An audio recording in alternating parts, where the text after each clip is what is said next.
మీ కళ్ళద్దాలిక పక్కన పెట్టేయండి. ప్రతి కంటి సమస్యకి బెస్ట్ సొల్యూషన్ ఇస్తుంది అమెరికన్ లేజర్ ఐ హాస్పిటల్. ఏడాదికి 30 కోట్ల రూపాయల జీతం. ఎస్, మీరు విన్నది నిజమే. ఆ 30 కోట్ల రూపాయల జీతం అంటే దానికి తగ్గట్లే కష్టం కూడా ఉంటుంది అని అనుకుంటున్నారా? అయితే మీరు పప్పులో కాలేసినట్లే. చాలా సింపుల్ జాబ్. రోజులో 8 గంటలు పని చేయనక్కర్లేదు. కొద్ది నిమిషాలు పని చేస్తే చాలంతే. అది కూడా లైట్ స్విచ్ ఆన్ చేయడం, ఇంకా అది ఆఫ్ అయిందా లేదా ఆన్లోనే ఉందా అని చెక్ చేసుకోవడం. ఆఫ్ అయితే మళ్ళీ ఆన్ చేయడం. ఏంటి, లైట్ ఆన్ చేయడానికి 30 కోట్ల రూపాయల జీతం ఇస్తున్నారా అని ఆశ్చర్యపోతున్నారా? అయితే ఇందులోనే చిన్న తిరకాసు ఉంది. అదేంటంటారా? మీరే చూడండి.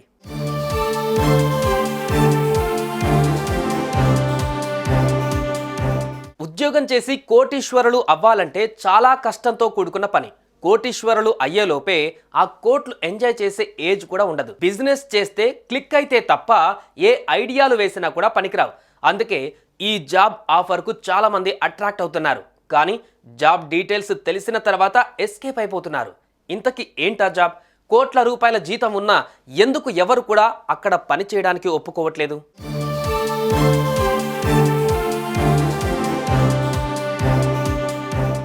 ముప్పై కోట్ల రూపాయల జీతం కోసం ఏం పని చేయాలి అనే విషయానికి వస్తే, ఓ లైట్ హౌస్లో కీపర్గా పనిచేయాలి. ఈజిప్టులోని అలెగ్జాండ్రియా ఓడరేవులో ఉంది ఈ లైట్ హౌస్. దీన్ని ఫారోస్ లైట్ హౌస్ అని పిలుస్తారు. ఇది ప్రపంచంలోనే మొదటి లైట్ హౌస్. గ్రేటెస్ట్ ఇంజనీరింగ్ అచీవ్మెంట్గా పేరుగాంచింది. మరి ఇందులో కీపర్ ఉద్యోగం చేస్తే అంత శాలరీ ఎందుకు ఇస్తారు? మామూలు జాబేగా అని అంటారా?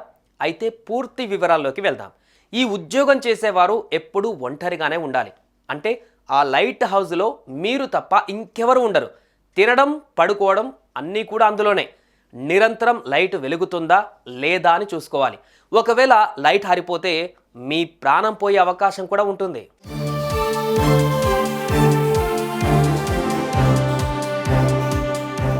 ఈ లైట్ హౌస్ సముద్రం మధ్యలో ఉన్న కారణంగా బయటకు వచ్చే పరిస్థితి కూడా లేదు. ఎలాంటి ఎమర్జెన్సీ ఉన్నా హెల్ప్ చేసేవారు కూడా ఉండరు. దీంతో ప్రపంచంలోనే అత్యంత కష్టమైన ఉద్యోగాలలో ఒకటిగా ఈ జాబ్ను భావిస్తారు. ఒంటరిగా ఉండటం, పక్కన ఎవరూ లేకపోవడం, ఫోన్ కాల్ చేసేందుకు కూడా వీలు లేకపోవడం ఇందులో ఉన్న మైనసులు. ముఖ్యంగా కొన్నిసార్లు సముద్రపు తుఫాన్లు చాలా బలంగా వీస్తాయి. దీంతో లైట్ హౌస్ మొత్తం నీళ్లలో మునిగిపోతుంది. అప్పుడు ఆ కీపర్ జీవితం కూడా ప్రమాదంలో పడిపోతుంది. అప్రమత్తమైతే తప్ప ప్రాణాలతో మిగలరు. మిగిలిన అనారోగ్యం బారిన పడినా కూడా చూసుకునేవారుండరు. మందులు కూడా మీరే వేసుకోవడం, మీకు మీరే వైద్యం చేసుకోవడం.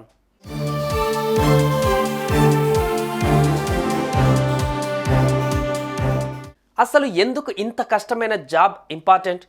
లైట్ హౌస్లోని లైట్ ఎందుకు ఎప్పుడు వెలుగుతూ ఉండేలా చూసుకోవాలి అనే విషయానికి వస్తే, ఇంతకుముందు కాలంలో సముద్రంలో చాలా రాళ్ళు ఉండేవి. రాత్రి సమయంలో ఆ రాళ్ళు కనిపించక ఓడలు వాటిని గమనించకుండా ఢీకొనేవి. దీంతో చాలా ఓడలు మునిగిపోయేవి. ఈ సమస్యను పరిష్కరించడానికి లైట్ హౌజులు కట్టడం ప్రారంభించారు. లైట్ హౌజులు నీటిలో ఉన్న పెద్ద పెద్ద రాళ్ళు, లోతు లేని నీటి ప్రాంతాలను హైలైట్ చేసి చూపించేవి. లైట్ హౌస్లోని వెలిగించే లైటు వెలుగు చాలా దూరం వరకు కనిపించేది. అందువల్ల ఓడలు ఎక్కడ ప్రమాదాలు ఉన్నాయో తెలుసుకొని చాలా సురక్షితంగా ప్రయాణించేవి.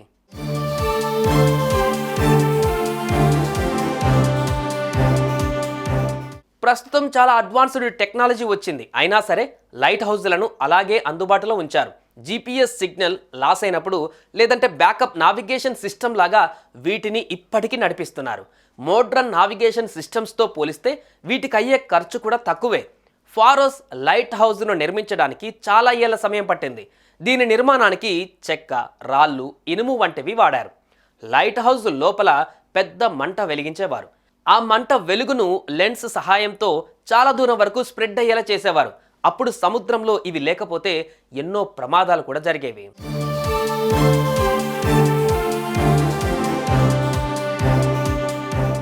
అదన్నమాట ఈ 30 కోట్ల రూపాయల జీతం సంగతి. 30 కోట్లు అంత ఈజీగా ఏ ఉద్యోగానికి ఇవ్వరు. ఇఫ్ ఇన్ కేస్ ఇస్తున్నారు అంటే తప్పకుండా ఇలాంటి మతల భేదం ఉంటుంది. ఈ జాబ్కు ఉన్న రూల్స్ ఇవి. మరి ప్రాణాన్ని రిస్క్ చేసి మరి ఈ జాబ్ను ఎవరెన్నుకుంటారు అనేది మాత్రం పెద్ద ప్రశ్నే.